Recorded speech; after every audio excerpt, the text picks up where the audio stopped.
You want to know how fast one letter can turn your life sideways, then set it straight again.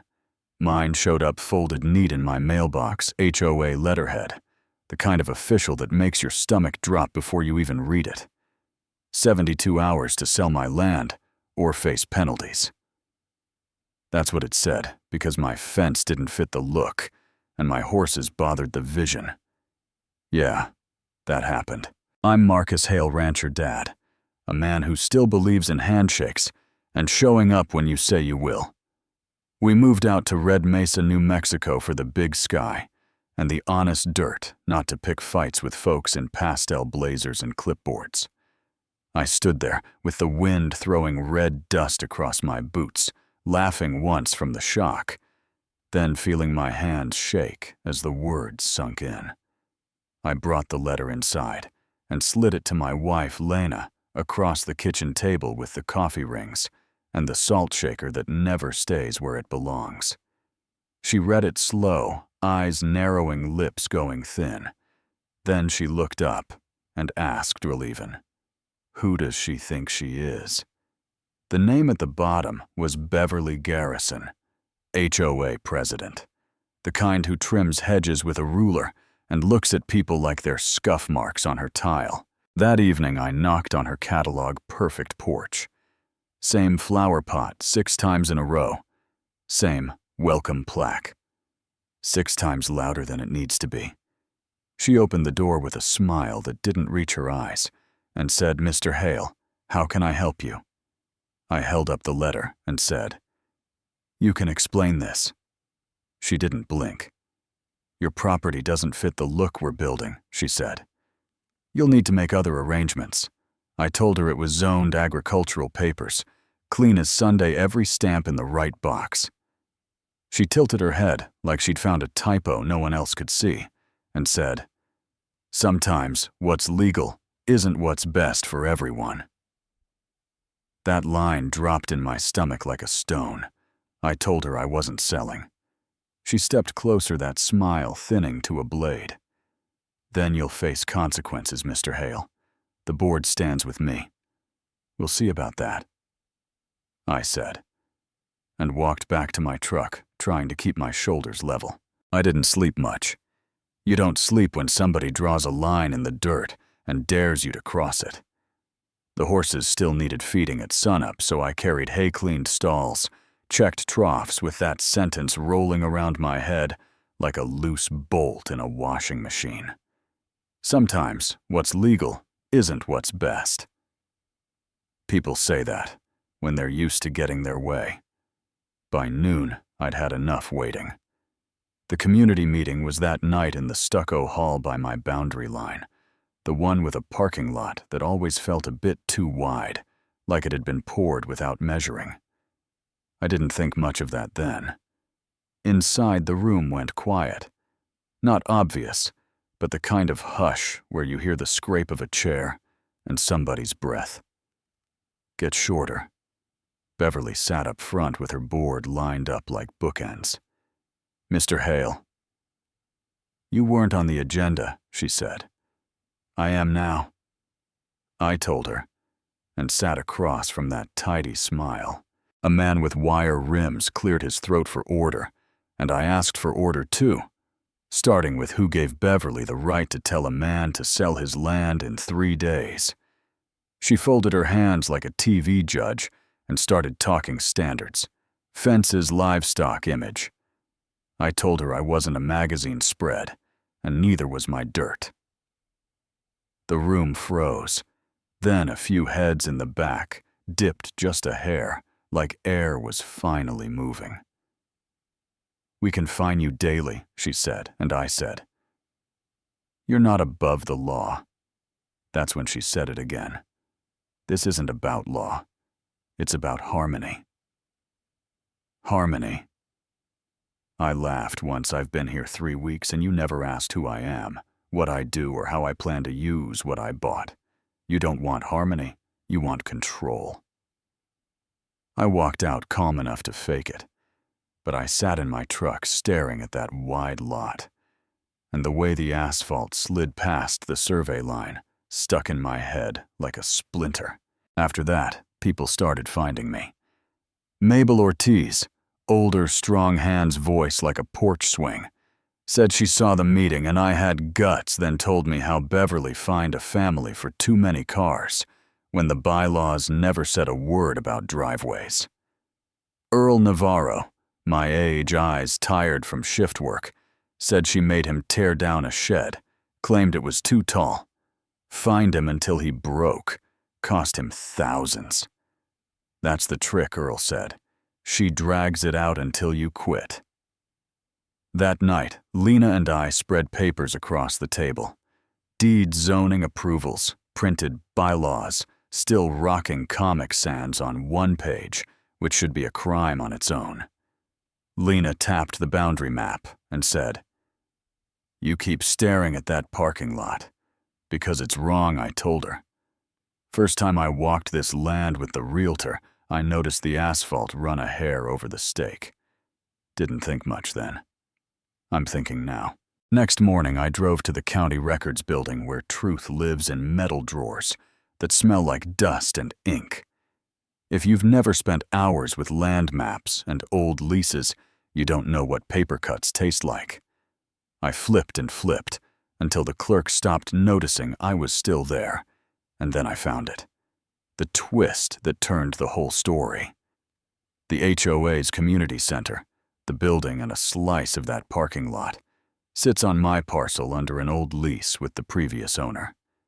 That lease ended the day I bought the place. No renewal, no carryover, nothing. If they wanted to stay, they had to deal with me. They hadn't. They were trespassing dressed in good intentions, but trespassing all the same.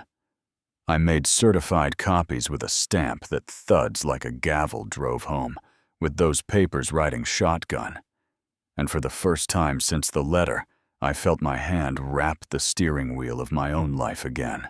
At the next meeting, Beverly tried to run business as usual. Landscaping schedules, dues, nothing to see here. And I set a binder on the table, opened it so the seal flashed under humming lights and said, "This isn't personal. It's about the HOA using land it doesn't own." The room went still in that heavy way, like the air got thick. "Excuse me," she said, and I raised the papers. "The center and part of that lot are on my property. The lease ended.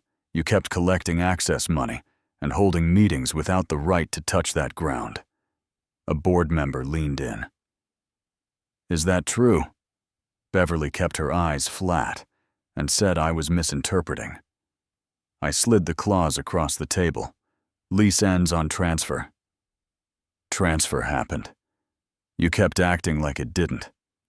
A murmur ran the back wall. Earl asked where the money went. Beverly slammed the gavel. Said this was not the place for accusations. I said it was exactly the place since they'd told me to sell my home in 72 hours. From this moment, I said, if the HOA wants to keep using my land, you'll deal with me, and the terms won't be what you're used to. She adjourned so fast the gavel bounced. That night, I wrote a new lease. The first draft was soft. I tore it up. You ever try to be nice to somebody who'd set your house on fire for the warmth? I wrote it again. Market rate crystal terms. No wiggle room, triple the old rent deadlines. That meant something penalties that did too. Dropped the envelope at their office. Felt a weight come off my ribs. Next morning, my phone rang while I was fixing a gate hinge. "Mr. Hale Beverly," said voice clipped like cut wire. "This document is outrageous. You can't invent numbers and call it rent." "It's market," I told her, leaning on the rail and watching the horizon get brighter. "You've used my land for years without a valid lease. You got it cheap, Ann. Now you'll pay what it's worth or move your meeting somewhere else. You'll regret this," she hissed. Maybe I said. And went back to my hinge because working things still need fixing. By evening, everybody knew. Some brought advice in casserole dishes. A couple families worried I was bankrupting the HOA. I told them straight, I'm not closing any doors. I'm offering a legal way to keep using what they used illegally, and if dues go up, at least you'll see exactly why for once. Beverly called an emergency meeting and painted me as a gouger, said I'd bleed the community dry if they caved. I didn't argue there. It's hard to drop truth into a room already echoing. So 2 nights later, I rented a hall in town. Neutral ground, no gavel, bad coffee that tasted honest. I laid out the deed, the map, the lease clause in plain ink, a stack of old newsletters. Earl dug out of a box dues going up with no clear lines. I said, "You don't have to like cows or fences or roosters at 5 a.m., but you should like a budget. You can read, and rules that mean the same thing, no matter who you are." People didn't cheer. They nodded, asked real questions, and when we walked out, the tide felt different. Next board meeting, Beverly tried to run it like old times, and someone up front said, "Whose meeting is this, yours or ours?" The room clapped short and sharp. She claimed she'd served the community for years, and someone in back said, "Served yourself." Her hand shook around that little hammer. Bullies don't collapse graceful. They swing until the last nail bends. A week later, on a quiet Tuesday, you could hear the wind change its mind. She knocked on my door with a thick envelope, hair a little off, eyes red at the edges. "The board voted last night," she said, "we're accepting your lease." I looked at the signatures and said, "You fought hard to stop this." She stared past me into my house, said I fought because I knew what was best. "They don't trust me anymore. You took that from me." "No, I said you did that yourself." Her shoulders dropped. She turned and walked back down my gravel path, heels crunching like dry leaves. Since then, notices went out dues, bumped a little budgets finally readable. Folks nod at me at the gas pump, the feed store, the cereal aisle. Not everybody's happy. A few blame me for the extra dollars, say I broke something that used to work. Maybe I did. Maybe it needed breaking. Beverly resigned a month later. Word is, she might move. I don't care where she goes. I care that neighbors look each other in the eye again. The other night, Lena and I sat on the porch under that orange light that makes a muddy yard look like a painting. She said most people would have folded. I said, "That's how bullies win. They count on you being tired." You know what I mean? So here's where I leave it in your hands. Was I right to triple the rent, or did I swing too hard? Is an HOA about community or control? Where do you draw that line on your own street? Tell me. In the comments, argue with me. Teach me something I didn't see. Hit subscribe. If you believe quiet folks can be loud when it counts, share this with anyone who ever got told. Harmony when what they meant was hush. And if a letter shows up telling you to sell the life you built in 3 days, pour a coffee. Pull your papers. Speak plain and stand your ground.